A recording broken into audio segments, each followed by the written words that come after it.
मणि के अनुसार अनंतताल शाही महल के लिए पानी का एक बड़ा स्रोत था, जिसका डिप्रेशन 50 तारांकन 50 मीटर था। उन्होंने कहा, जब हमने खुदाई की तो हमें एक स्थायी तालाब के पत्थर से बने होने के प्रमाण मिले और उन पत्थरों पर नागरी अक्षर दिखे जो 11वीं शताब्दी के थे। इसलिए ये स्पष्ट हो जाता है कि इसे अनंतपाल तोमर ने बनवाया था और पुरातात्विक साक्ष्य भी इसकी पुष्टि करते हैं।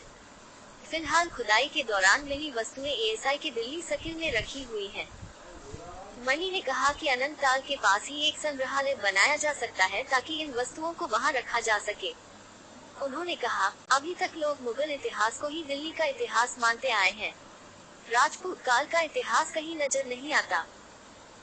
2021 में मोदी सरकार ने तोमर राजा की विरासत को लोकप्रिय बनाने के लिए महाराजा अनंतपाल तोमर द्वितीय स्मारक समिति का गठन किया। कृषि मंत्री नरेंद्र सिंह तोमर समिति के वर्तमान अध्यक्ष हैं और विजय इसके संयोजक हैं। विजय ने कहा, दिल्ली के मध्य में अनंतपाल तोमर की एक विशाल प्रतिमा स्थापित की जानी है। साथ ही अनंतताल के पास उनकी प्रतिमा स्थापित होगी और दिल्ली के स्कूलों के पाठ्यक्रम में अनंतपाल तोमर के बारे में एक अध्याय शामिल करने के लिए एलजी से बातचीत चल रही है। उन्होंने कहा कि केंद्रीय शहरी एवं आवासन मंत्री हरदीप सिंह पुरी से प्रतिमा के लिए स्थान आवंटित करने का अनुरोध भी किया गया है। अनंतपाल तोमर की विरासत। संस्कृति मंत्रालय ने पिछले साल एक बयान में कहा था कि एनएमए विदेशी आक्रमणकारियों द्वारा नष्ट किए गए पूर्व इस्लामिक स्मारकों के गौरव को वापस लाने के लिए पिछले 2 वर्षों से प्रयास कर रहा है। पीएम मोदी ने 2021 में कहा था, इतिहास लेखकों द्वारा इतिहास निर्माताओं के खिलाफ किए गए अन्याय को अब सुधारा जा रहा है। अनंतपाल तोमर की मृत्यु 1081 में हुई थी। उन्होंने 29 साल 6 महीने और 18 दिन तक दिल्ली पर शासन किया।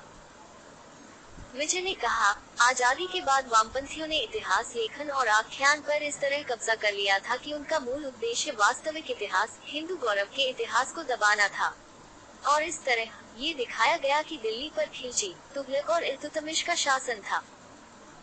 विजय ने तर्क दिया कि दिल्ली को कब्रों का शहर बना दिया गया ताकि ये दावा किया जा सके कि उनमें दफन किए गए आक्रमणकारियों से पहले कोई मौजूद ही नहीं था। उन्होंने कहा, दिल्ली कब्रों का शहर नहीं है, बल्कि यह उत्सव, कला, संस्कृति का एक महान शहर है। पिछले साल राष्ट्रीय स्वयंसेवक संघ आरएसएस के मुखपत्र पांचजन्य ने एक कवर स्टोरी प्रकाशित की थी जिसका शीर्षक था, दिल्ली किसकी। इसमें दावा किया गया कि दिल्ली दिल्लिकापुरी थी, जिसे एक हिंदू राजा ने स्थापित किया था और आरोप लगाया कि शहर के वास्तविक इतिहास को वामपंथी इतिहासकारों ने सही ढंग से सामने नहीं आने दिया। इतिहासकार स्वप्ना लिद्दल ने भी कहा कि दिल्ली का नाम अनंतपाल तोमर के शासनकाल के दौरान रखा गया था। इससे पहले शहर को योगिनीपुर कहा जाता था। उन्होंने कहा कि जब दिल्ली पर अनंतपाल तोमर का शासन था तो उस वक्त इस शहर का कोई खास राजनीतिक महत्व नहीं था। लिद्दल ने कहा, उस समय ही कोई बहुत बड़ा शहर नहीं था। सल्तनत काल में इसका महत्व बढ़ गया। फिर मुगल और ब्रिटिश काल में भी दिल्ली एक बहुत बड़ा शहर बन गया और दिल्ली का महत्व इस तरह बढ़ गया जो पहले नहीं था। हालांकि लिद्दल यह नहीं मानती कि दिल्ली के इतिहास को जानबूझकर या किसी साजिश के तहत दबाया गया।